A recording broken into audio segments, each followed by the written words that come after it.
আজ পহেলা বৈশাখ ১৪৩২। এমন পহেলা বৈশাখ, দম বন্ধ করা পহেলা বৈশাখ এবং অবরুদ্ধ পহেলা বৈশাখ কখনো দেখবেন বলে ভাবেননি বলে মন্তব্য করেছেন হুমায়ুন আহমেদের স্ত্রী মেহের আফরোজ শাওন। মেহের আফরোজ শাওন তিনি এই মন্তব্যটি বাংলাদেশে করেননি, তিনি করেছেন ভারতের কলকাতার আনন্দবাজার পত্রিকাতে। মেহের আফরোজ শাওন কিন্তু ৫ই আগস্টের আগে থেকে এবং এরপরেও ফ্যাসিস্ট সরকারের পক্ষে বিভিন্ন ধরনের আকার ইঙ্গিতে তিনি কিন্তু পোস্ট লাগাতার দিতেছিলেন এবং ৫ই আগস্টের পরে তাকে কিন্তু সরকার কর্তৃক ডিবিতে কিন্তু ডেকে নিয়ে তাকে কিন্তু সতর্ক করা হয়। এরপর থেকে তিনি কিন্তু চুপচাপ ছিলেন। পয়লা বৈশাখ উপলক্ষে তিনি কিন্তু আবার সরব হয়েছেন। তিনি ভারতের কলকাতার আনন্দবাজার পত্রিকাকে তিনি এক বিশাল এক সাক্ষাৎকার দিয়েছেন, সেখানে তিনি অনেক অভিযোগ এনেছেন। শাওন আনন্দবাজার পত্রিকাকে বলেন যে এবারের যে পয়লা বৈশাখ সেখানে সরকারের হস্তক্ষেপ চলছে, সরকারের হস্তক্ষেপে নাকি এবারে পয়লা বৈশাখ হচ্ছে। এর আগে নাকি পয়লা বৈশাখে সরকারের কোনো হস্তক্ষেপ ছিল না, চারুকলার শিক্ষার্থীরা স্বাধীনভাবে নাকি এটাকে উদযাপন করত। তিনি বলেন যে সরকার হস্তক্ষেপ করে নাম পরিবর্তন করেছে, এটা একটা রাজনৈতিক সিদ্ধান্ত এবং সরকার চাপিয়ে দিচ্ছে কিভাবে পালন হবে, কি ধরনের মোটিভ থাকবে, এসব সরকার থেকে নাকি নির্দেশনা দেওয়া হচ্ছে বলে শাওন কিন্তু অভিযোগ করেছেন। শাওন বলেন পয়লা বৈশাখে সরকারের যে হস্তক্ষেপ এটা আসলে কাম্য নয়।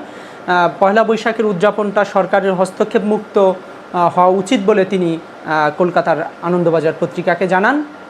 শাওন আরও উল্লেখ করেন যে বাংলাদেশে বর্তমানে নাকি যারা শিল্পী তারা স্বাধীনভাবে শিল্প চর্চা করতে পারছে না, তারা বিভিন্ন বাধার সম্মুখীন হচ্ছেন, মবের সম্মুখীন হচ্ছেন। তিনি এই ধরনের আরও অনেক কিছু জানিয়েছেন কলকাতার আনন্দবাজার পত্রিকাকে। মেহের আফরোজ শাওন আরও বলেন যে এমন দম বন্ধ করা এবং অবরুদ্ধ পহেলা বৈশাখ তিনি কখনো দেখবেন বলে প্রত্যাশা করেননি।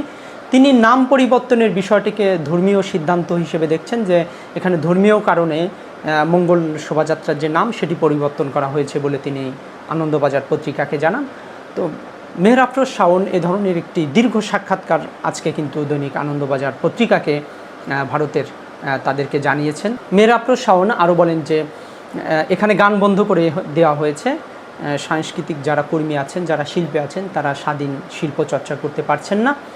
তিনি দীর্ঘ অভিযোগের এক ফিরিস্ত তার সাক্ষাৎকারে তিনি দিয়েছেন আনন্দবাজার পত্রিকাকে। তিনি যে সাক্ষাৎকারটি দিয়েছেন, দীর্ঘ এক সাক্ষাৎকার আনন্দবাজারকে, সেটা আসলে খুবই আপত্তিকর বক্তব্যগুলো দিয়েছেন এবং যে বক্তব্যগুলো আসলে বর্তমানে সময়ের সাথে যায় না বাংলাদেশের প্রেক্ষাপটে, তিনি সেখানে কৌশলগতভাবে অনেক মিস ইনফরমেশনও দিয়েছেন।